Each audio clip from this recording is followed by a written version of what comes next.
Cripple Sex Manifesto, a cleave tanka. Unbutton your tongues. A beast broke is, yes, broken. Us here fucking is to break stigma, pass it down, seek joy against a world without. There aren't no metaphors here. We limp, stumble into bed, our bodies willing to make unreasonable accommodations. Unbutton your tongues. There are no metaphors here. A beast broke is, yes, broken. We limp, stumble into bed. Us here fucking is. Our bodies willing to break stigma, passed down. Seek to make unreasonable joy against a world without accommodation.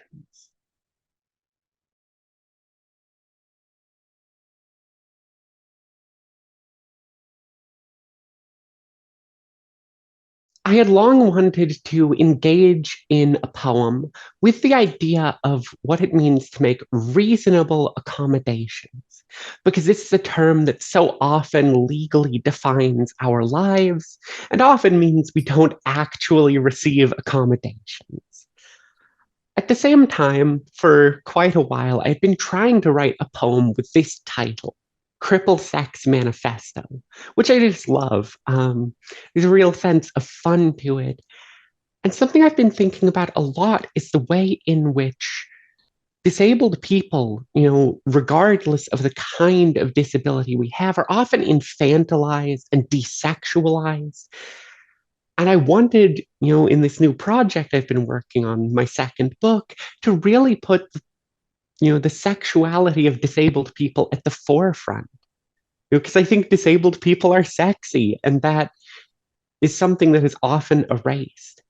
And so these two ideas came together, and I was thinking about what does it mean for a lover to make unreasonable accommodations, to go beyond what society would do for us? And particularly as I think about and write into love and desire between disabled people, that really became the core of this poem. What does it mean to make those accommodations for a lover? Um, and the form really came out of an attempt to kind of articulate a particular sense of nonlinear and kind of recursive time. I read the poem in three ways. This form is actually meant to be read in five different possible configurations. Um, it can be read down one column, down the next column, the entire piece, and then all of the lines in the five lines in the top section going from left to right, and the five lines at the bottom going from right to left. For simplicity, I read only the three most clear configurations. But this to me is an attempt to articulate crip time or traumatic time in another version of this form, to get at the way in which we experience time being different and how that alters our understanding of rhetoric. In particular, the hinge at the ending of this poem between three possible endings. To make joy in a world without joy, the implication that that sentence itself is recursive, to make unreasonable accommodations for someone you love. And then the idea of disabled love and desire making joy in a world without accommodations. I think kind of my beginning in disability poetics really was about, and before I read texts of other disabled writers talking about this, which there are so many rich texts about it, but I was really trying to replicate my body mind on the page. The fragments and dissonances I feel both physically as someone who deals with extreme chronic pain and a lot of issues with musculature disconnecting my bones and dislocations, subluxations, what it means to have a fragmentary body, but also due to trauma and also just cognitive difference, to have a fragmentary mind. So I was trying to create these shapes on the page. And I've always struggled just on a craft level with the cleave or contrapuntal form. I've seen so many poets perform them really brilliantly. And I think there's something about that that is so wonderfully, crip, like this broken body that can then be reconnected and reconfigured. And so, in approaching this form, I wanted to take haikai, which I've always had kind of an ease and comfort in working with haikai forms. The syllabic constraints of them is often useful to kind of center me. And using this then to enter, that breakage that a contrapuntal allows.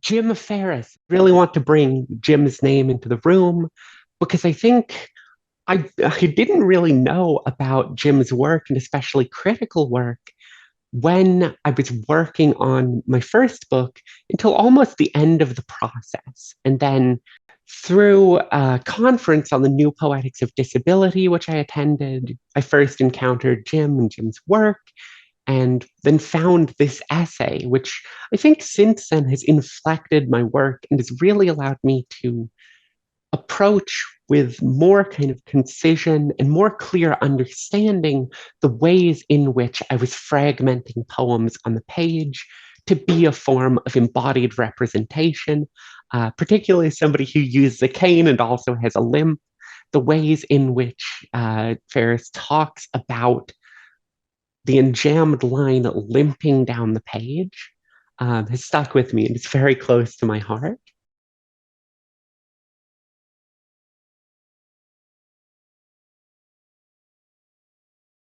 I think one of the things I love about the tanka is it gestures toward this expansiveness. It's kind of the stepping point between haiku and renga, but can exist, more commonly with a singular author, although there are works I love, like Brian Tyr's Clearwater Renga, which uses a citational structure to kind of act as the second voice, the interaction that characterizes the Renga. But the tanka has this degree of expansiveness as well as it allows for a volta. There's a mechanic in it that reminds me a little bit of the volta of the sonnet, and I love that. As I tried working on this form, originally they were two tankas side by side in the same arrangement. But as I was thinking about fragmentation, it occurred to me if I reverse the Kaminoku and Shimonoku of the second column, it gives you the ability to also read in segmented rows to lend, the further two readings to the form, as well as, seeing if I could reverse that relationship of the kind of volta shape.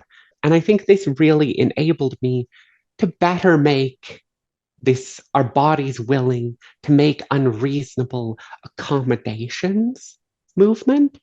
In particular, I love the way that the enjambment there is able to break that phrase up. And I think only a disabled reader might know in the moment of finishing the line unreasonable that accommodations it's what's coming next. This feels like a little bit of textual in-grouping. Um, and I love to hide little inside jokes in my poems, and occasionally other people get them. Most of the time, people don't. But this one feels like a little wink and nudge meant for other disabled readers.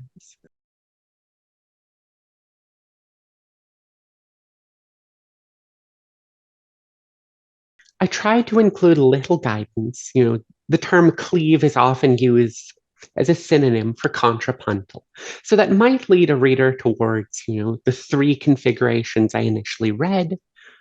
But also something I found, this was actually written in a class run by Douglas Kearney on inventing forms.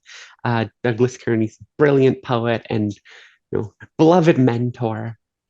And something I found is beyond those three readings, so many more emerged. While I was thinking about these rows, there were also people who started parsing out diagonal readings, backwards readings. And I love this engagement with the text as a kind of object you could explore and turn over in your head. It perhaps wasn't intended, but it's something I've come to really love about what this form facilitates.